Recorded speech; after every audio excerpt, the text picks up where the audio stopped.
Conclude our discussion on aggression. Let's go ahead and stop I thought this was an interesting take on the would you rather kind of question. When transgressed against, I thought it was appropriate for this chapter. Revenge is best served cold, or to forgive and forget. I'm very curious to see what folks say. We're about half and half, but a slight favor to forgive and forget. That's interesting. I didn't know what the response would be. It's always an interesting, the people that say revenge is best served cold surprise me a lot of times. And of course, those that say forgive and forget, that surprises me. You can't really predict that by just meeting and talking with somebody. But good, thank you for answering that. All right, so what I hope to do today is get into a conversation about whether aggression is learned by reviewing the concepts of reinforcement, punishment, and the social learning theory. Discuss how socialization accounts for gender and culture variations in aggression. Explain the original version of the frustration-aggression hypothesis, including discussions of the concepts of displacement and catharsis. Identify problems with the hypothesis and summarize its subsequent reformulation. Discuss the role of affect, arousal, and cognition when it comes to aggression, and consider situational factors that influence these processes. And then finally, summarize the immediate as well as long-term effects on aggression of exposure to violent forms of media, and explain the concepts of habituation and cultivation.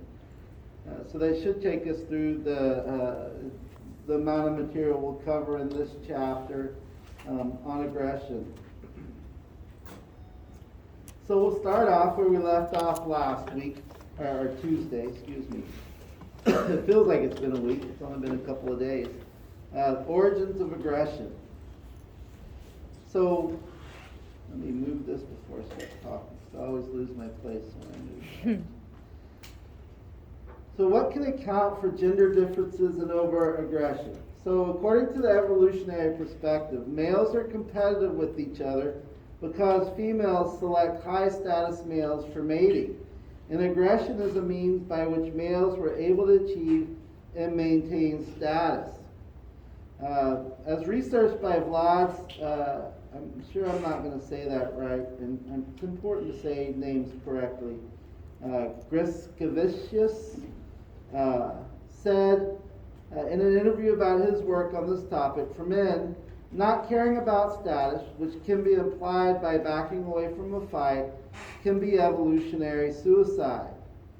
Vandella and Bosson, 2013, they argue that for many men, manhood is a status that is precarious. In other words, it must be earned and maintained repeatedly through action. Situations that threaten this status increase the likelihood and acceptability of aggressive behaviors. Also consistent with evolutionary accounts are crime statistics that indicate that male-to-male violence is most likely to occur when one male is perceived as challenging the other's status or social power.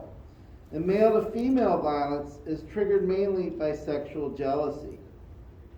Ainsworth and Manner, their results supported the hypothesis that mating-related motivations would trigger heightened aggressions towards a male who poses a potential threat to this motivation. And Campbell proposed that females tend to place a higher value on protecting their own lives, again, in order to protect their offspring. This hypothesis may explain not only why human males engage more often in risky, potentially self-destructive behaviors, but also why human females, when they do aggress, are more likely to use less obvious and thus less dangerous means, such as indirect or relational aggression, rather than overt physical aggression. And we talked a little bit about that on Tuesday. And so this is right out of the book, figure 11.5, blasting the competition. Male participants were given opportunities to aggress against another man by blasting him with aversive noise as part of a competitive game. Participants were especially aggressive if they had first been primed with mating-related motivations, such as looking at photos of attractive women. And they thought their opponent was a socially dominant man. And so what this shows is that this is the level of aggression here, and this is control versus mating. And so these men were primed with images, photos of attractive women, and they were more likely to blast their opponent, more aggressive behavior than the average partner. And so they're perceiving this male here as a dominant male versus an average male. Again, this is research that kind of supports this notion of the evolutionary perspective that men must be aggressive towards other men to kind of establish their place, because women seek higher status men. Again, from the evolutionary perspective.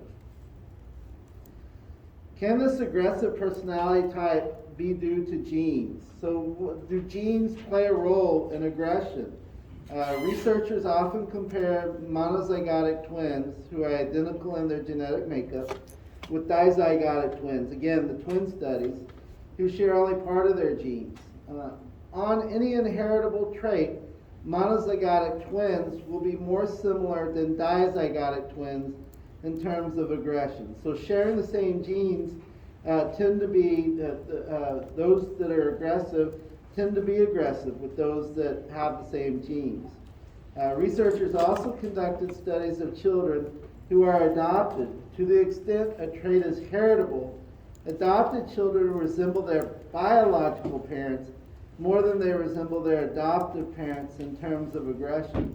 So from the evolutionary perspective, they're suggesting that this aggression is a heritable trait. It's the nature concept versus the nurture concept. And they're saying that aggression is a nature concept, using the adopted children and the monozygotic and dizygotic twins.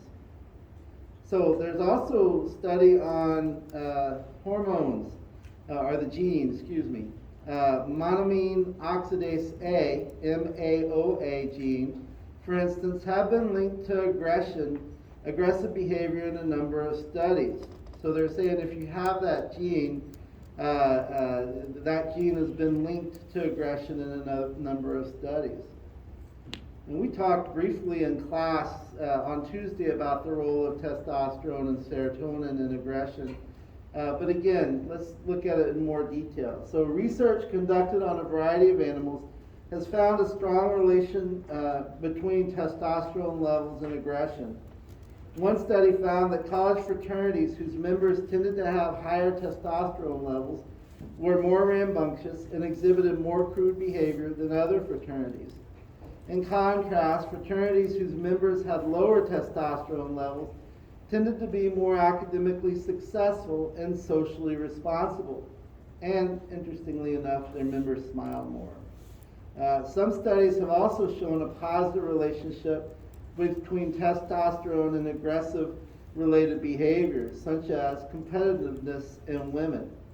So again, we talked the other day about higher levels of testosterone in women also suggest a higher level of aggressive related behaviors.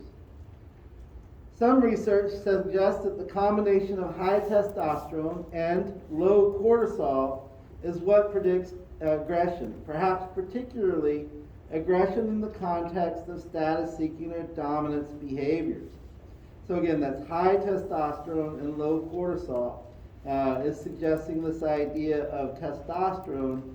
And again, much like the evolutionary psychologists say, that plays out particularly in situations of status-seeking or dominance behavior.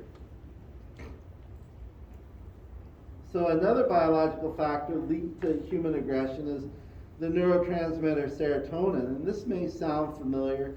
Serotonin is one of the common medications, you take serotonin uptake inhibitors. It's one of the common mood stabilizing medications. One of the key acting components of a mood stabilizing medication as well as some depressive medications. So low levels of serotonin in the nervous system of humans and many animals are associated with high levels of aggression. Drugs that boost serotonin's activity can dampen aggressiveness along with a range of other impulsive and socially deviant behaviors.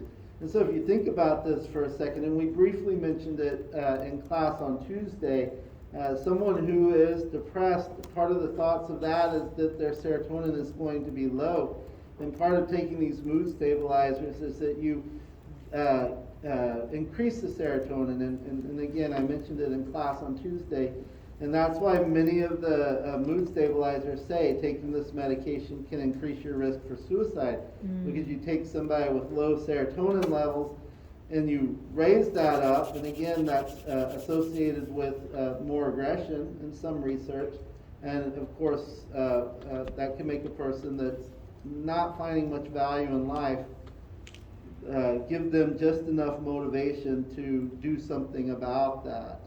And that's one of the risks of antidepressant medication. So let's look at some of the research. And again, I stated in class, I love these fMRI studies, but this is such cutting edge that it doesn't give us a whole lot of information yet. But I imagine in 10 or 15 years, we'll really have a good understanding of what all these brain imaging studies say. Or can help us understand. So researchers using a variety of techniques have found evidence linking abnormalities in frontal lobe structures with tendencies towards aggression and violent behavior. The prefrontal cortex in particular has been implicated. Specifically, impaired prefrontal processing can disrupt what is called executive functioning. This executive functioning is the cognitive abilities and processes that allow humans to plan or inhibit their actions. So one of the things that's pretty important, let me say what executive functioning is, and then I'll say my little story. So executive functioning enables people to respond to situations in a reasoned, flexible manner as opposed to being driven purely by external stimuli. So there's this whole construct out there nowadays that's becoming pretty popular. It's been over the last 15 or 20 years. It's called emotional intelligence.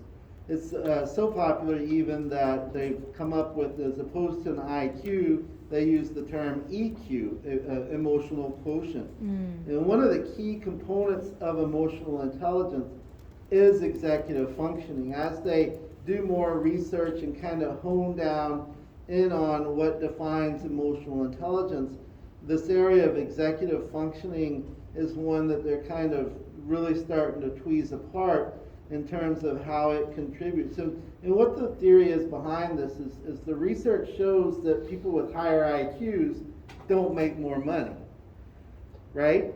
And so they're like, it's not a consistent finding.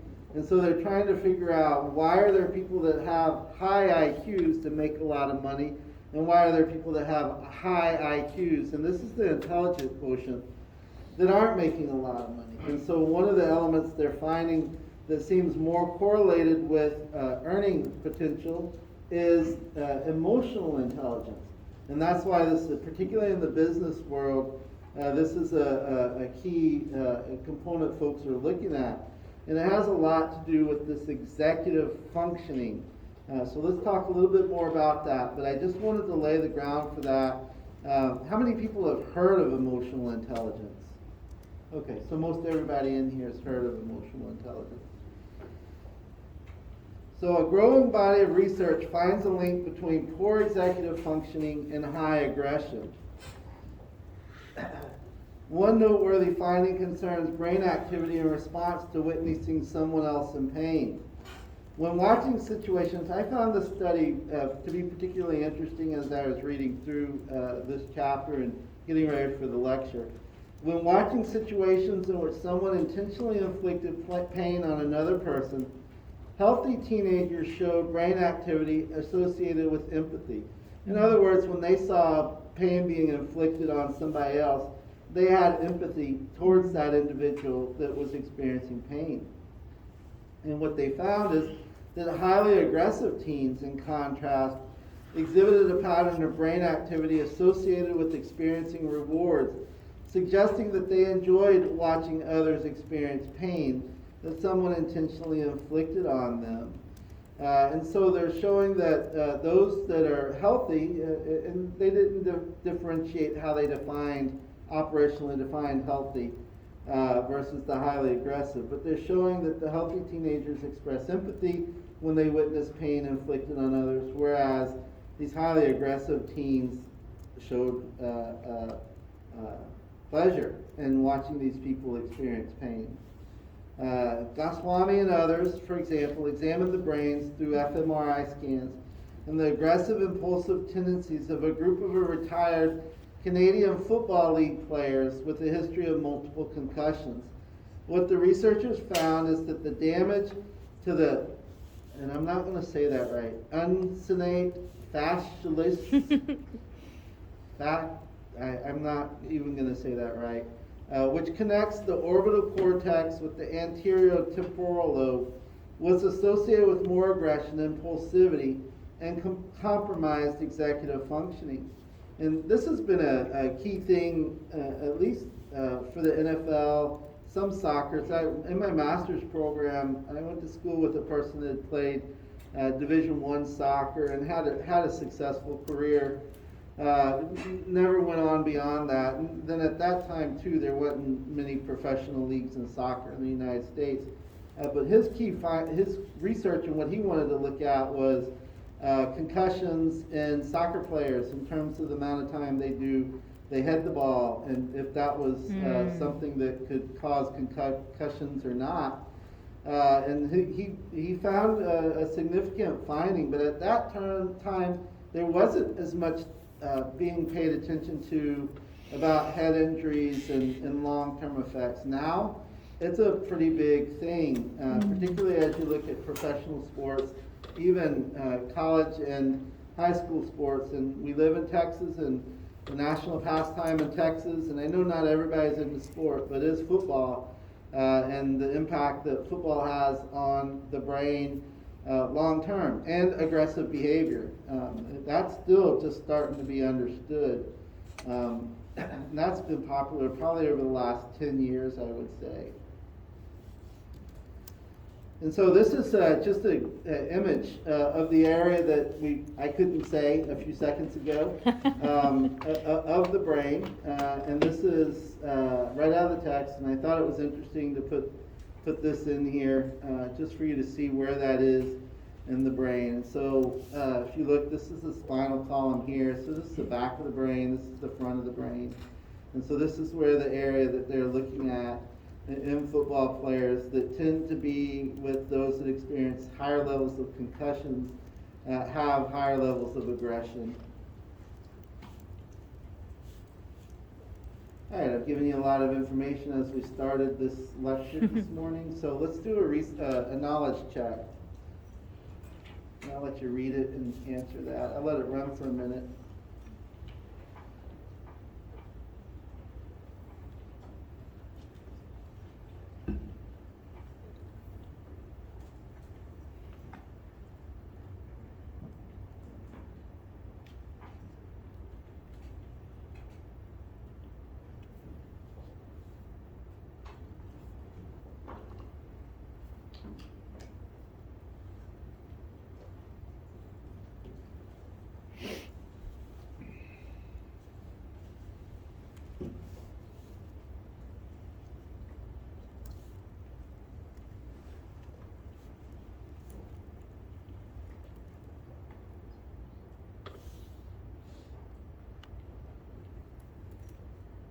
I'm going to stop it right at a minute.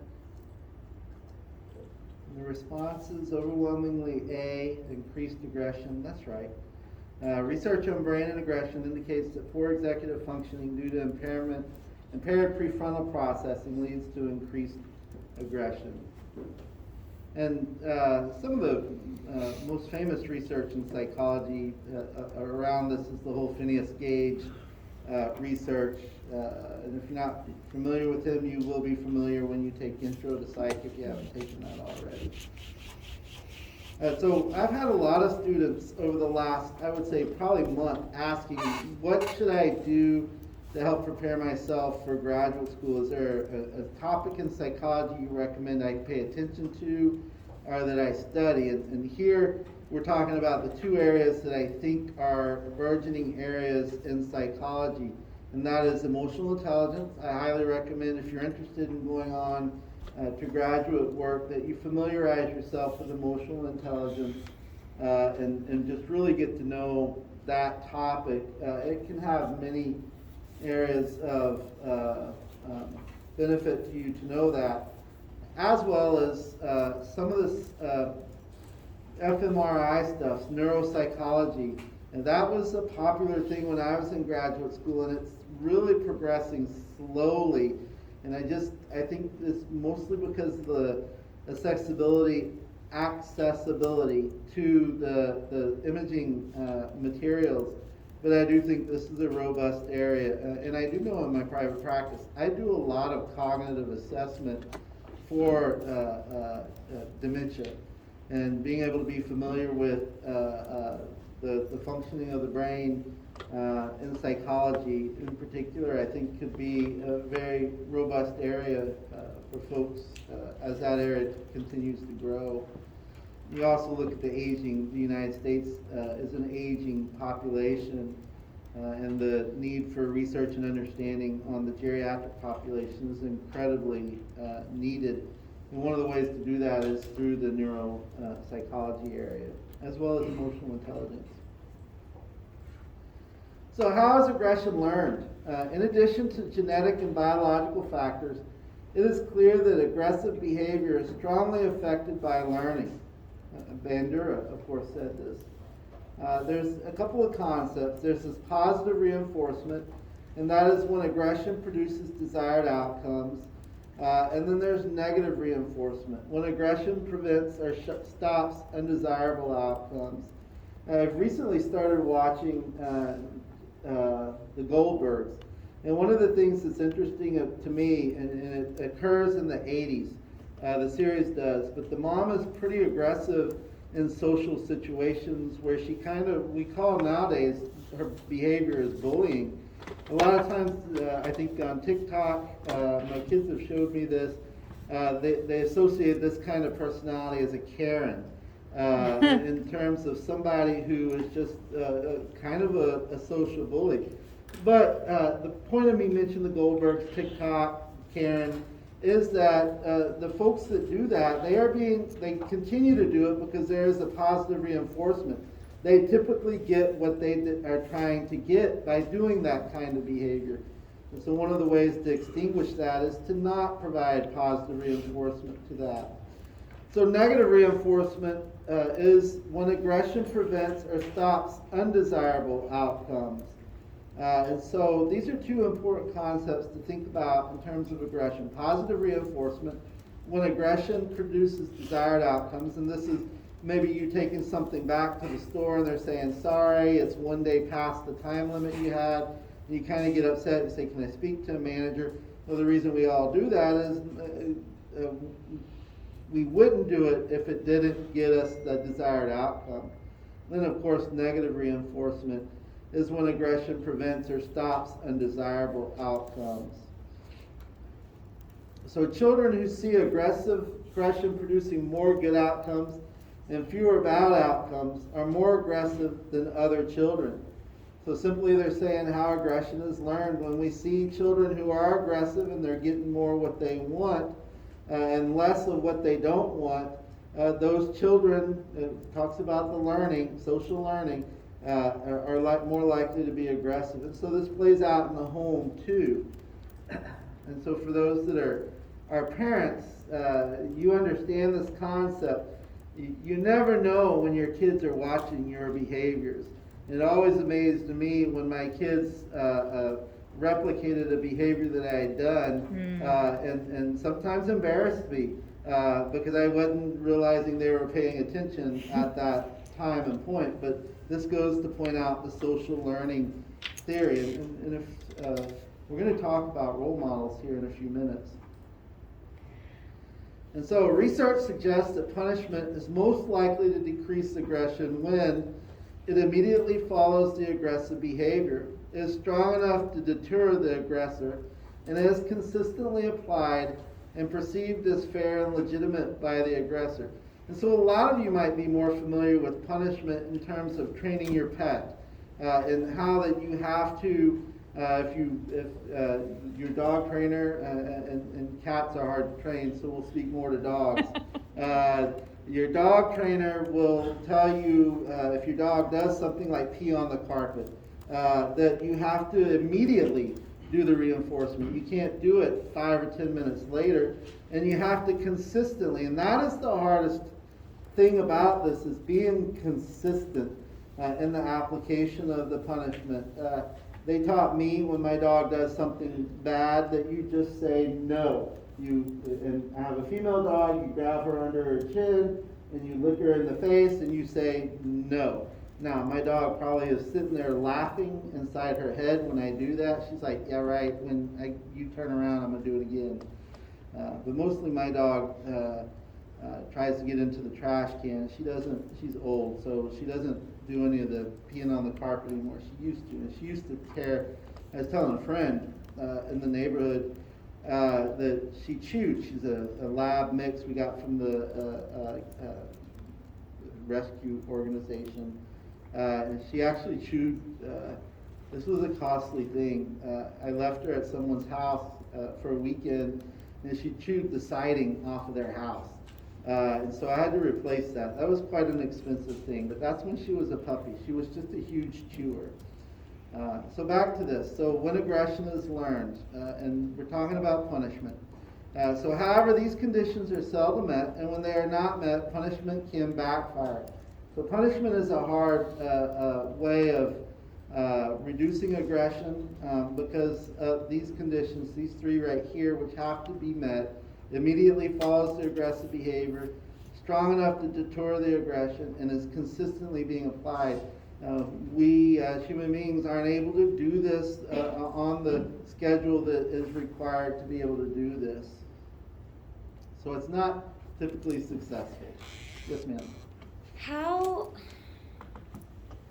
Say you open a practice for family therapy. Mm-hmm. And you have a parent come in extremely frustrated that they feel they're teaching their child not to do certain behaviors. That's more common than you might realize, yeah. And you see them through therapy sessions or whatever, exhibiting that kind of behavior.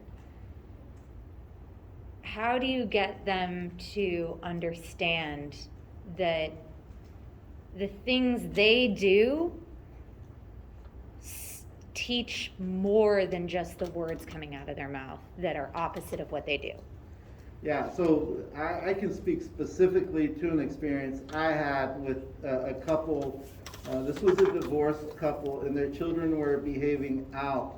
And they came into counseling because the way their children were behaving out was not okay. And I actually fired this couple. Because they were consistently mistreating each other, which was modeling for the children, because I think this is exactly what you're asking. The behaviors we're trying to extinguish in therapy. Well, they come to therapy and we do these techniques and we try to socially help them socially learn. They're the sweetest kids, and they were pretty young. But the minute the parents didn't like what the other parent did, they would blow the other parent up. And they never physically assaulted each other, but one of them owned a business, and so the other one would show up during business time and create a scene that make the customers go away as a form of punishment. And so when the kids are doing this in school and getting in trouble, the parents are like, well, how come they're doing this? But this is all happening in front of each other. So some of the things that we actually put in place, and I'm not a fan of Dr. Phil, but I'm not a fan of Dr. Phil either. But one of the things Dr. Phil does is he does videotape. He has video cameras. Now he can afford to do this because he's got a lot of money. And so it's only how you extinguish that behavior is you help people understand they do that behavior. And that's a pretty big challenge because we all have blind spots and we all don't know what we do consistently. Our partners are a lot more aware of our blind spots. Our partners, our parents, whoever's around us, roommates, all the time are a lot more aware of our blind spots than we are. And depending on their level of care for us, they may inform us in a confrontational situation, and they may inform us in a peaceful situation. They may not inform us at all and just accept that as our blind spots. And I just agreed that that's just what you call a landmine, that you kind of just walk around it and try to avoid that situation. So the answer to that question is that's a very complicated issue. If you can get the parents to agree, and nowadays everybody's houses are full of cameras anyway, with the Amazon and Apple and Facebook cameras, it wouldn't be too hard to implement this, but you just have to have them see their own behaviors and help them learn that their behaviors are that social learning. You're teaching your child the behavior you're trying to extinguish. And that was a very complicated family, and part of the reason I fired that family is because, so when you do marriage and family therapy, that is the highest litigious population to work with. So you tend to go to court a lot with families, just because when you get people's children involved, fortunately for all of us, most of us, we have blind spots when it comes to our children, and we can't see our children a lot of times for who they are. We see our children for who we want them to be. And anytime that idea is challenged, I call it the claws, or the talons, UNT. The talons come out. And that can be a very sticky wicket, if you will, in terms of doing it. So I fired that family because we were heading down the litigious pathway, and I was like, you're starting to ask me to get a lot more involved on the legal side than I'm comfortable to do. And I recommended them. I had a friend that is a forensic psychologist and used to go into court. And basically, the forensic psychologist just means someone that goes to court a lot. And I recommended they see that person because that's where they were headed. It was becoming a pretty nasty situation. So I don't know if I answered your question. It's a tough thing to do. Like we just talked about, punishment and these ideas, it's very hard to consistently do, and I'm not trying to ever punish. That's not what I would do in therapy, is I would not punish. I don't even do, I won't say I don't do that with my children. I like negative reinforcement, but I don't like punishment as a parent or as a psychologist. It's tough. There are people that are very skilled and want to work with families, but just know that is one of the highest, when you're working with families, that is the population that is most likely to sue you. And so your malpractice insurance is a little bit higher. So those are just things to kind of be aware of. But I've never been sued. Most psychologists, I say that, most psychologists have never been sued. So it's a real thing, but, and let me knock on wood, because the minute I say that, but it is just something to be cautious. So you want to make, the bottom line is you want to make the parent as aware of their behavior as possible, but that's very complicated and very difficult to do. And so we talked briefly on this idea of corporal punishment in class on Tuesday, and I asked, who's experienced corporal punishment, because I didn't think it existed anymore. Because I was actually surprised at the number of people who went to high schools that still use this. But corporal punishment is physical force, such as spanking or hitting, intended to cause a child pain or anybody pain, but not injury, for the purpose of controlling or correcting the child's behavior. I can't say I did it right, but the way it was with my children, I grew up with corporal punishment. My children always had a choice. You can take spankings, and we would define exactly what the spanking was and how many times, and we would have a conversation about it. Or they could take sitting in their room without in electronics. Although they were around, weren't as common when they were younger, sometimes they would choose the spanking because they're like, I'm getting it over with. And my kids always said, besides Dad, you don't hit very hard. And they took that as a note of pride. But they had a choice of spanking or sitting in their room for a little while. And we negotiated out always what the punishment was. If it was spankings, how many spankings they thought they deserved. And if it was sitting in their room, what amount of time they thought they should sit in their room for their punishment. And so I can't say that was the right way of doing it. It was a way of doing it. But I'm not as much an advocate. My mom is, and she owns a private school, is very much not someone in favor of corporal punishment. She and I have debated over the years the use of corporal punishment. But you have some countries like Singapore that believe in corporal punishment, and they will do public floggings and things like that. But anyway, the corporal punishment is asserting some kind of physical force intended to cause a child pain but not injury for the purpose of controlling or correcting the child's behavior. The majority of children in countries, let me get through this part and I'll come to you. The majority of children in countries through the world, including the United States, experience spanking and other forms of corporal punishment. According to a large body of research, not only doesn't it work, but it tends to backfire. More corporal punishment now is associated with more aggression later. Yeah, so that's what the research is showing when you, and I always find it interesting when a child hits another child, and this happens in the mall and Walmart and Target, that the parent hits the other child for hitting the other child. And I find that an interesting catharsis in the sense of, well, aren't you teaching what you're trying to extinguish? But corporal punishment seems to teach the child that physical force is an effective and an appropriate way to deal with problems. Elizabeth Gershoff conducted a meta-analysis of 88 studies conducted over 6 decades and involving more than 36,000 people. Her analysis revealed strong evidence for positive correlation between corporal punishment and several categories of subsequent social behaviors, such as aggression later as a child, aggression as adult, and adult criminal behavior. Studies and reviews continue to find evidence for the relationship between corporal punishment and later problems of aggression, violence, criminality, drug abuse, dating violence, and mental health problems. The American Academy of Pediatrics strongly advises parents and other adults caring for children to not use corporal punishment. So you had a question? Nope. We got through it? Yep.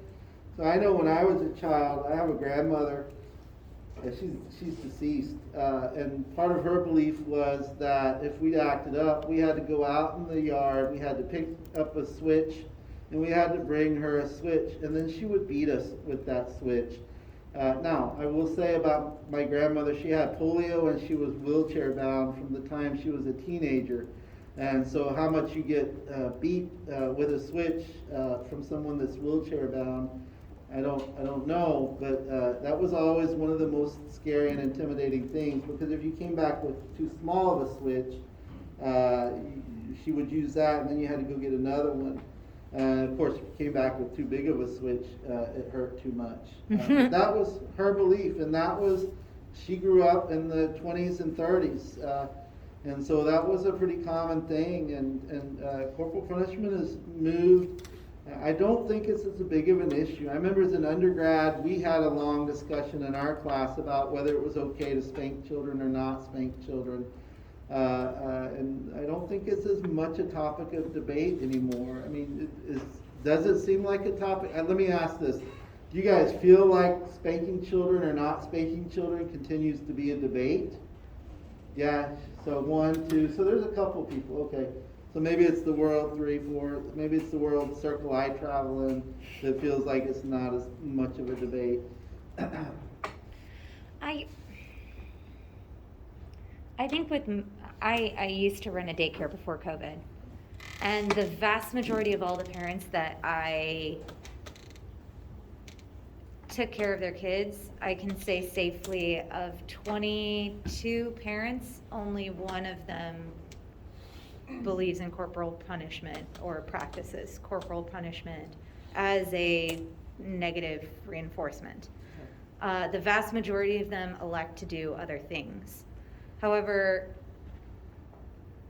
the book outlines and these notes outline that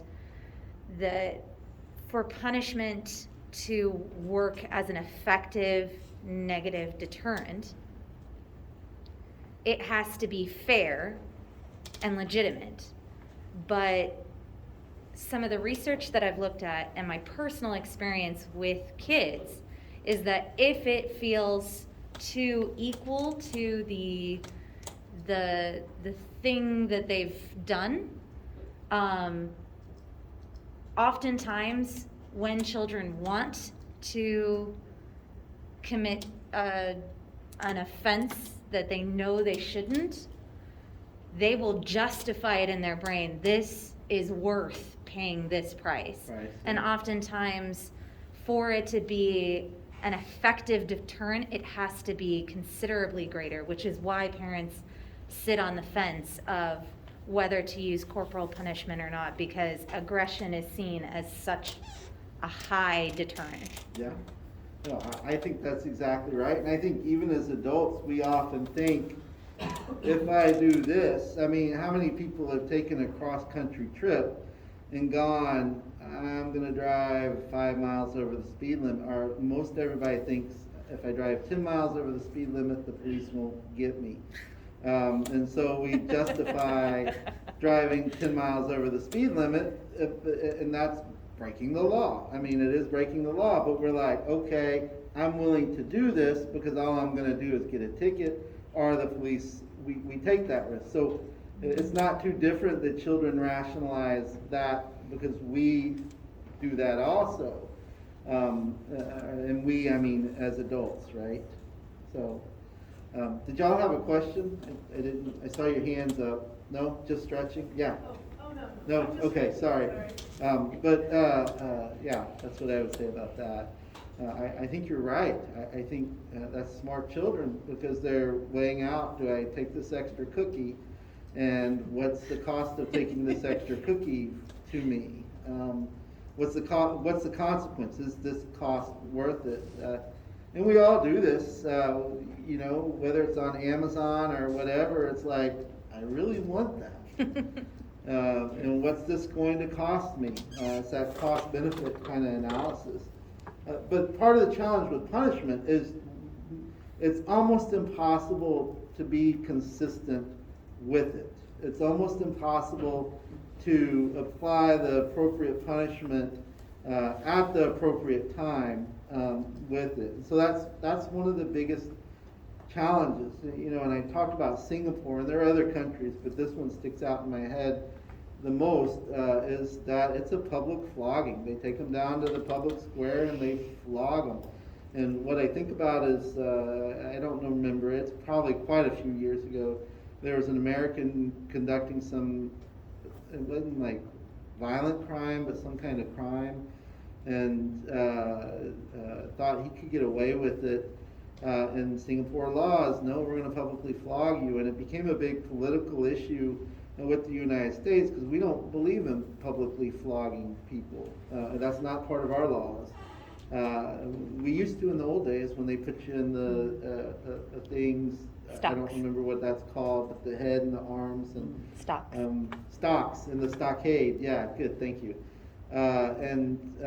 But it's too hard to do that consistently. And that's one of the biggest challenges. And what they do show is that when we spank children, it is more likely to reinforce aggressive behavior. So social learning theory, of course, social learning theory is Albert Bandura, right? Albert Bandura's social learning theory. It's a theory that behavior is learned through the observation of others as well as through the direct experience of rewards and punishment.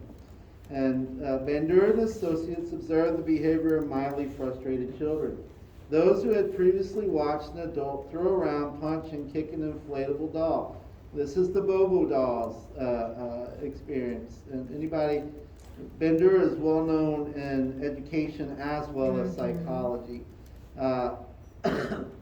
So those children that watched these parents do that were more aggressive when they later played with the Bobo doll than were those who had watched a quiet, subdued adult with the Bobo doll. These children followed the adult's model's lead not only in degree of aggression, but also in the kinds of aggression they exhibited. You know, it was so funny because I was riding in the passenger seat with one of my daughters, and I'm not an aggressive driver in the sense of I'm not willing to fight anybody. If somebody wants a space, they can have the space. I'm not that in much of a hurry to get any place. It's not worth it to me. But I will make snide comments, and I'll be like, oh, so you're more important than me, you should get that space, huh? And so I was riding with one of my daughters, she was driving, I was riding in the passenger seat, and somebody pulled and cut us off, and she used the exact language I use, and she's a teenager now, well, she's in her 20s. And so I was like, oh my word, I had no idea, this is that social learning theory. I had no idea. I need to be more careful with my snide little comments. But again, she's not aggressive either. So I think that's a good thing. That's my value set. That doesn't mean that's the right value set. And so a wide range of aggressive models can elicit a wide range of aggressive imitations. Furthermore, these models do not have to be present. People on TV, even cartoon characters, can serve as powerful models of aggression. Now, way back in the day, when I was teaching this, I was teaching an undergrad introduction to psychology class, and we were talking about Bandura, and I was talking, my kids were young at that time, that my kids were never allowed to watch SpongeBob SquarePants. And the main reason I wouldn't let my kids watch SpongeBob SquarePants is because of the amount of aggression in that cartoon. And my students at that time were like, that's crazy talk. There's no aggression in that. And so I actually brought into the next lesson a SpongeBob SquarePants video in, and we watched it and we dissected it, and they were all like, wow, we didn't know. And it was, there is a lot of aggression in that, but my point of that is not don't watch SpongeBob SquarePants. It's just that aggression is in places we don't really even think that aggression is, and it's being modeled so much for us.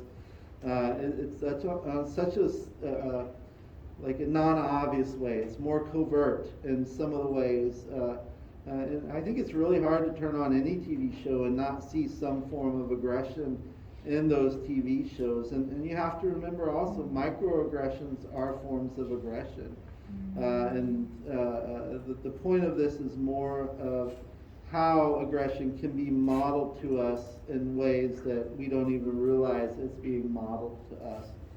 And with that point, I thought this was an interesting thing. So basically, this is a study that they looked at folks in the United States, hockey players in the United States versus hockey players in Europe.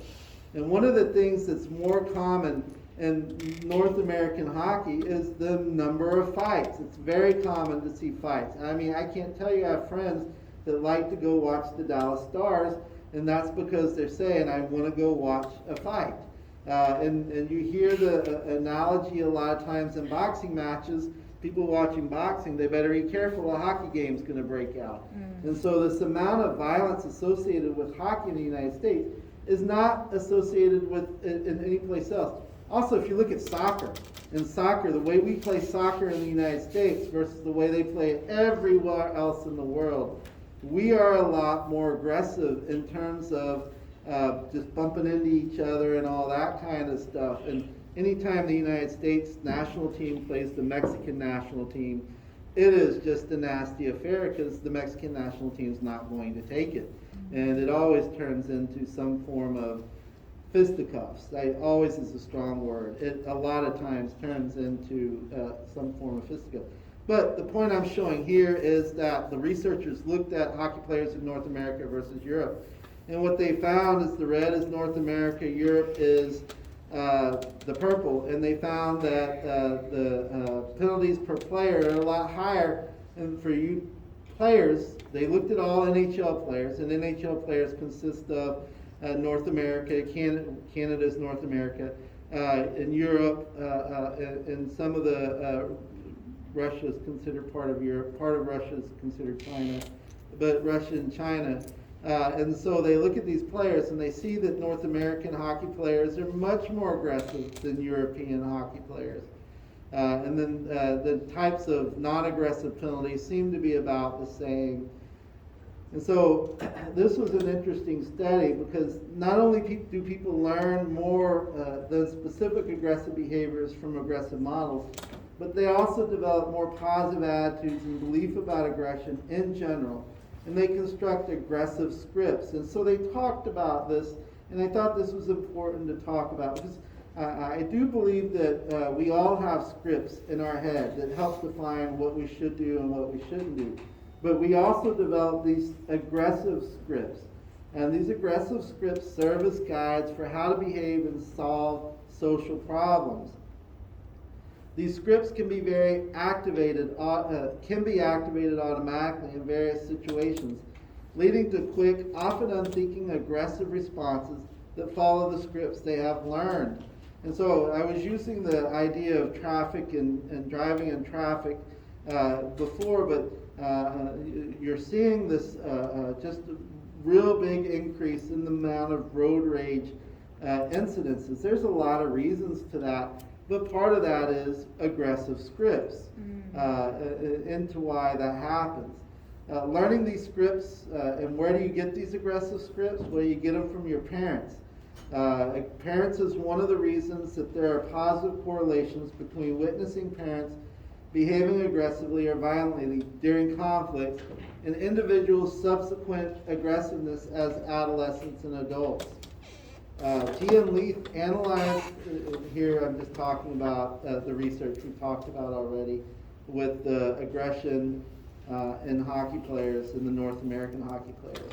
So in addition to that, Wilkinson and Carr, in an analysis of 416 young violent offenders from 2 New York City neighborhoods, found that 93% of them had seen someone get beaten badly, 75% had seen someone get knifed, 92% had seen someone get shot, and 77% had seen someone get killed.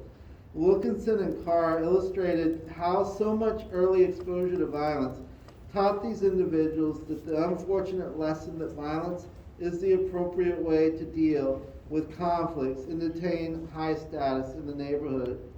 Boys are more likely than girls to be taught that physical aggression is an appropriate and rewarding way to handle conflict or manipulate other people, whereas relational aggression is rewarded for girls at least as much or perhaps more than it is for boys. And you can see this a lot of times in the toys. Walk down the toy section of a Walmart or Target and look at what toys we buy for boys and look at what toys we buy for girls. And you can just ask yourself, is this toy more likely to be something that's aggressive, or is this toy something more that's likely to be relational? And so with that concept in your mind, just walk down a toy aisle if you have free time. And a lot of people are going to spend time on toy aisles here in the next couple months. But just keep that in mind as you walk down the aisle and see what you come up with. Wasdorp and others found that overt aggression was associated with more popularity for boys and less popularity for girls, whereas relational aggression was more strongly associated with popularity for girls than for boys.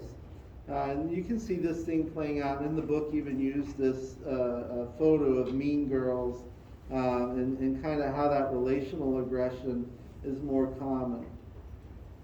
All right, we've talked about a lot. Let's do a knowledge check.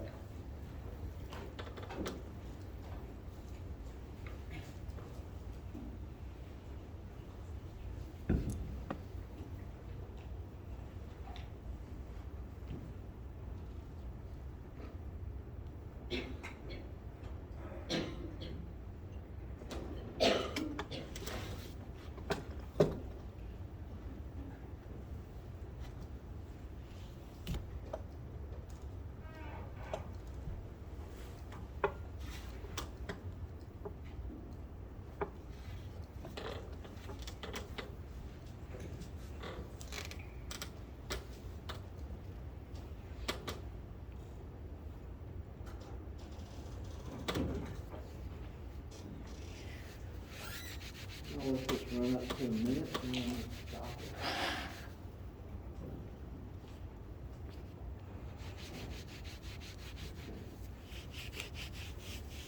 And so which of the following statements is more related to social learning theory?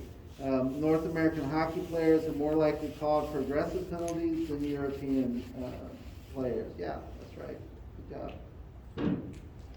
Why is it not D? Chronically aggressive children tend to perceive hostile intent in others. Chronically aggressive children tend to perceive hostile intent in others. Because you did say part of social learning theory is Yeah, kids learning aggressive scripts.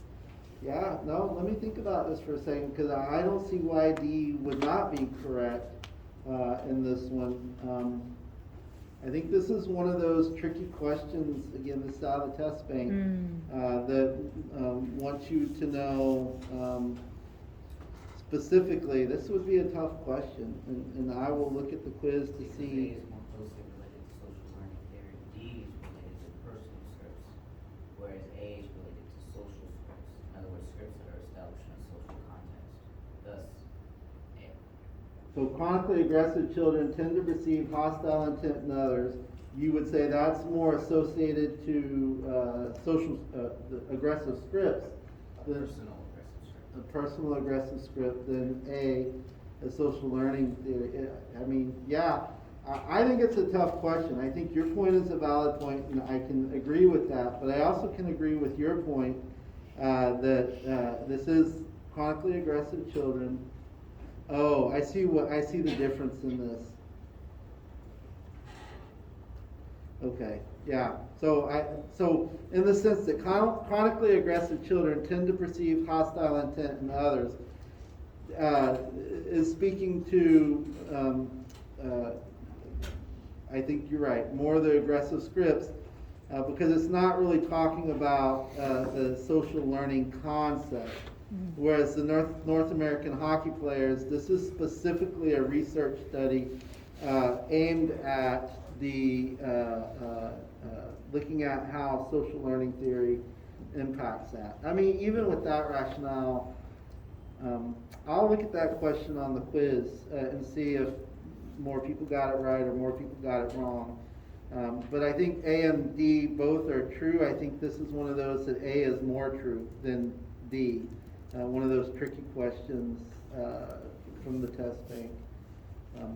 But I agree with the idea of the aggressive script. Yeah, does that answer your question? Yeah. Okay. Did I see someone else's hand go up? No? Okay.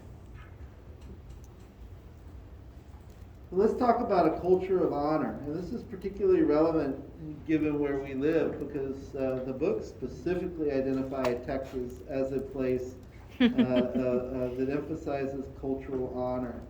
So a culture of honor, a culture that emphasizes honor and social status, particularly for males, and the role of aggression and protecting that honor. One of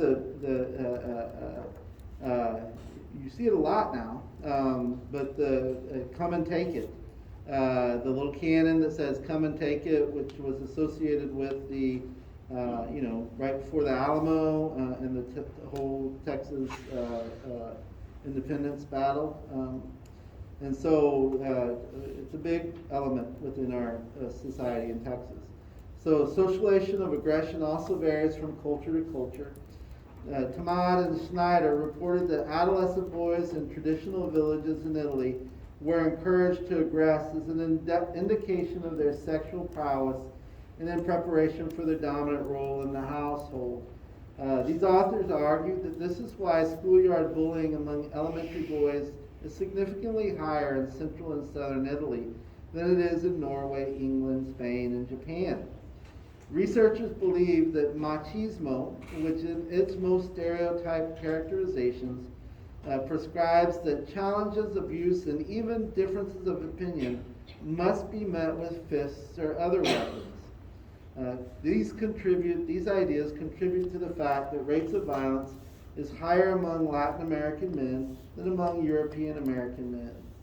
Brown and others found that rates of rape and domestic homicide by white men in the United States are higher in states associated with culture of honor than in other states. This tends to be the South and tends to be the West, and Texas is the Southwest, so we get both of them. Brown and his colleagues also found that honor states and more than twice as many school shootings per capita as other states, and that high school students from these states were significantly more likely to bring a weapon to school.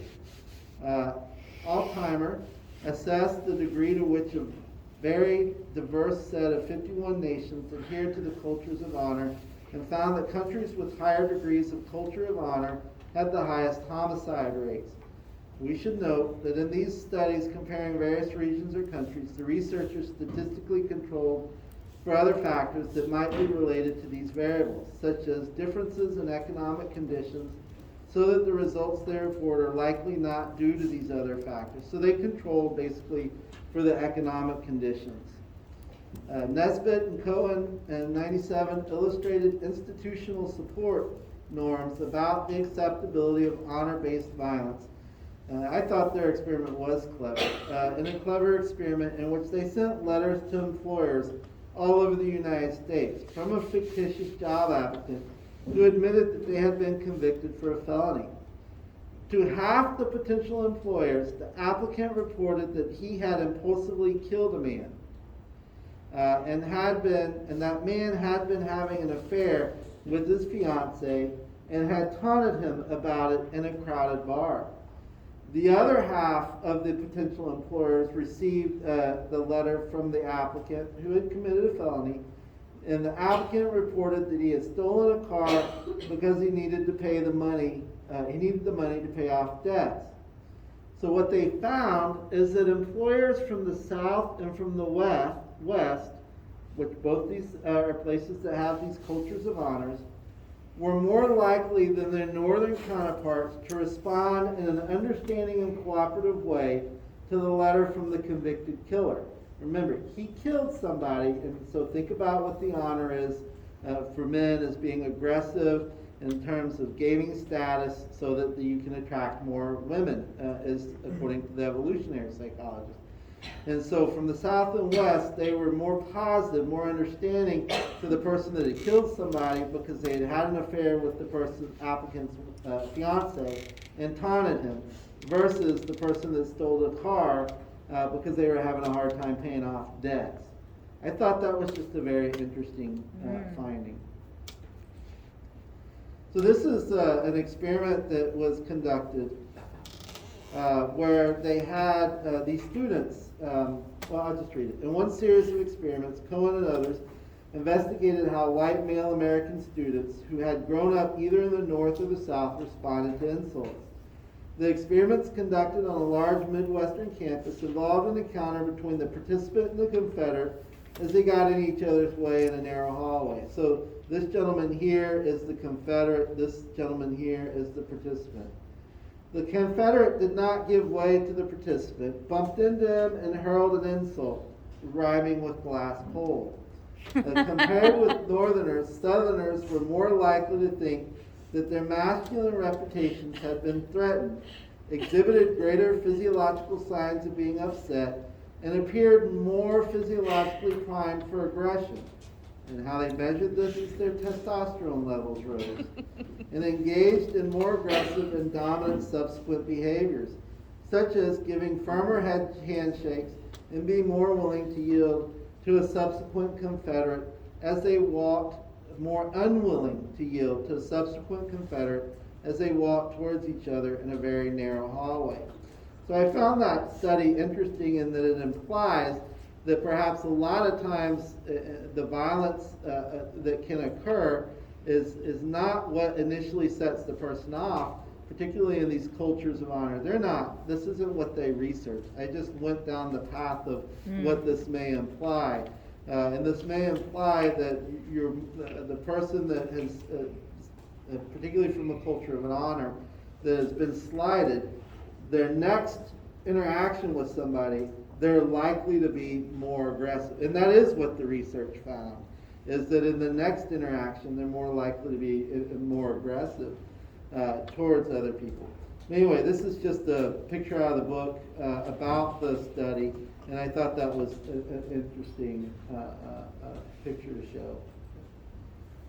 And so cultures of honors and attitudes about domestic violence. Well, of course, this plays out the way you think it would. What they looked at is participants from Chile, a culture that emphasizes honor, or Canada, a neutral culture regarding honor. Listened to a tape of a man describing his violent behavior towards his wife during a conflict. When the conflict was not triggered by an honor-related issue, Chileans and Canadians did not differ. So when it's not an honor-related issue, there are similarities, and that's non-jealousy was the variable they used. And you can see they have Chile is red, Canada is purple, they similar responses. However, when the conflict was triggered by the husband perceiving his wife flirting with another man at a party, the Chileans were significantly more accepting of the violence than the Canadians were. And that's this graph right here. You can see the Chileans more aggressive than the Canadians. So Vandella and others had participants, we just talked about that.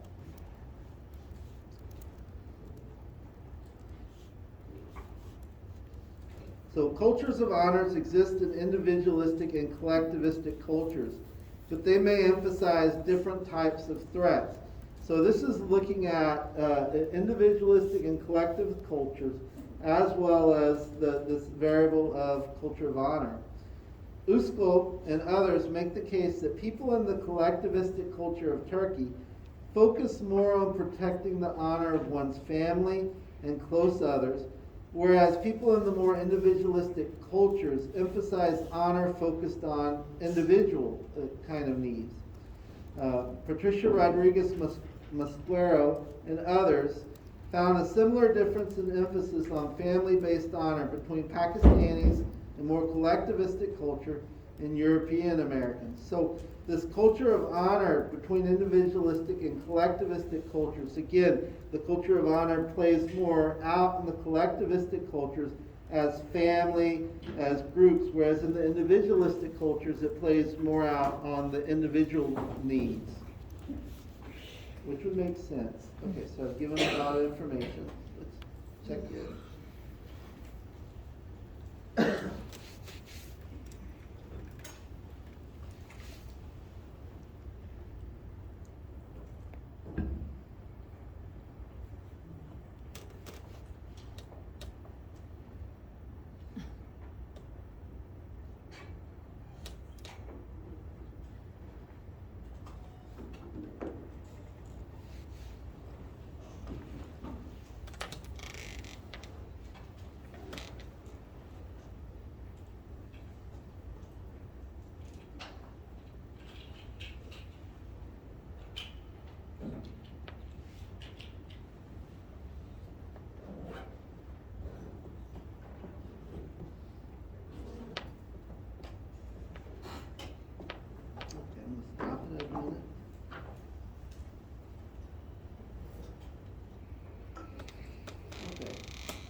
So, which of the following statements concerning a culture of honor is true? It is a product of socialization that can influence the tendency to aggress. Yeah, good. Okay, situational influences on aggression. So the frustration aggression hypothesis. So this was kind of thought of in 1939. John Dollard and his colleagues published this book, The Frustration and Aggression, which quickly had enormous influence on theory and research on aggression. This book set forth two major propositions that, taken together, were called the frustration aggression hypothesis. And so this is why people might be more likely to be aggressive. So frustration.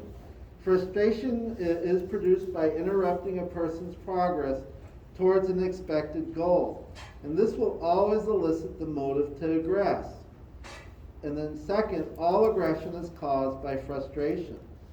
So the frustration aggression hypothesis is the idea that frustration always elicits the motive to aggress, and that all aggression is caused by frustration.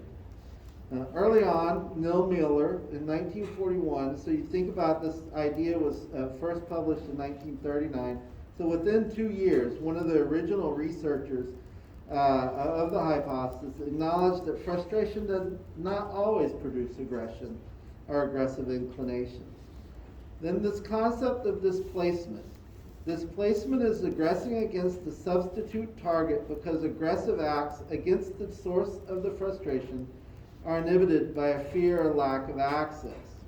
So in a meta-analysis of 49 published articles, they found significant evidence for displaced aggression in response to provocation.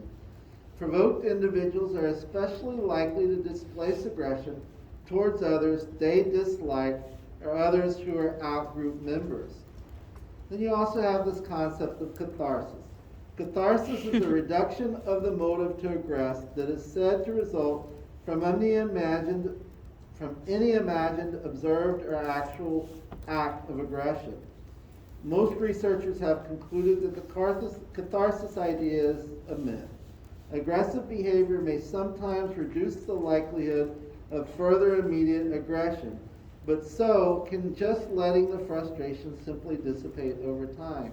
And so they're saying that this idea of having the idea to aggress, that can go away over time. And we've all felt that, where we become frustrated and took a walk, took a breath, went outside to clear our head. Those are all concepts of letting some of this aggressive idea.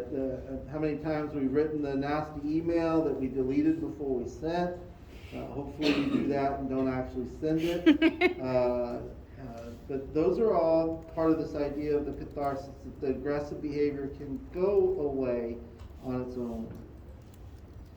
You have this concept of negative effect. So Leonard Berkowitz proposed that frustration is but one of many unpleasant experiences that can lead to aggression. By creating negative, uncomfortable feelings, and that is the negative feelings, it is these negative feelings, not the frustration itself, that can trigger aggression. A wide variety of noxious stimuli and bad feelings can increase aggression: noise, crowding, physical pain, threatened self-esteem, feelings of jealousy, social rejection, bad odors, air pollution, your favorite team losing a big game, are being provoked or insulted by someone. These are all the things that can lead to aggression. And so that's the negative effect. And then I did want to get through this part, and hopefully I'll do this real quick. So Anderson and others conducted extensive research on the questions of whether heat leads to aggression. And data across time, cultures, and methodologies, including the experiments to establish a causal link, strongly support the notion that people lose their cool in hot temperatures and behave more aggressively. And I think a great example of this is, think about last summer and all that was going on. We were all socially isolated and sitting at home and freaking out about what's going to happen next. And you had this unprecedented summer of uprisings and aggressive protests. And some of the protests were peaceful, but they're still aggressive acts in the sense that you're protesting something. And I'm not speaking to the politics and the rightfulness of them or not. But what it does speak to is that we got to the summer and people were just tired and everything kind of boiled to a point. But that, if you use last summer as an example, it shows that we tend to be more aggressive in the summertime. Now, people would say it's always hot in Texas. You've got two seasons here. You've got hot and less hot. But so you would say, hey, people's aggression is pretty high. Well, some of the research proves that out, and you think about, same as the cultures of honor, those places also tend to be in hotter places. But anyway, I'll stop there. Have a nice weekend, and I'll see you next week. Take care.